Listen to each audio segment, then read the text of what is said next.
পাকিস্তান হচ্ছে আমাদের ভাই, মেলার মাঠে হারিয়ে যাওয়া আপন ভাই। ৭১-এর চেতনা নিয়ে আমরা বাঁচতে চাই না, দিন বদলে আমরা চেষ্টা করতেছি। আমাদের আপন ভাই ছিল এক সময়। পাকিস্তান কিন্তু অনেক এক্সপিরিয়েন্স দল একটা।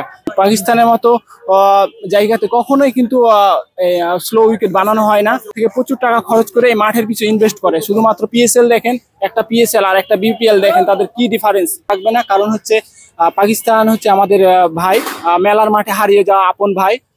আমরা হচ্ছে ২১-এর চেতনা, তারপরে আপনার হচ্ছে ৭১-এর চেতনা নিয়ে আমরা বাঁচতে চাই না, দিন বদলে আমরা চেষ্টা করতেছি। বাংলাদেশ এগিয়ে যাবে এবং পাকিস্তানের সাথে আমাদের সম্পর্ক আরো ভালো হবে। যেহেতু পাকিস্তান আমাদের আপন ভাই ছিল এক সময়, তো আমরা চেষ্টা করব পাকিস্তানের সাথে আরো ভালো ভ্রাতৃত্ব বন্ধন তৈরি করা এবং হচ্ছে সব বিষয়ে কূটনৈতিক ভাবেও এগিয়ে নেওয়ার চেষ্টা করব, যাতে হচ্ছে পাকিস্তান কিন্তু অনেক এক্সপিরিয়েন্স দল একটা, যার মাধ্যমে কিন্তু বাংলাদেশ অনেক উন্নতি করতে পারবে। যদি পাকিস্তানকে দেখেন, পাকিস্তানের মতো জায়গাতে কখনোই কিন্তু স্লো উইকেট বানানো হয় না।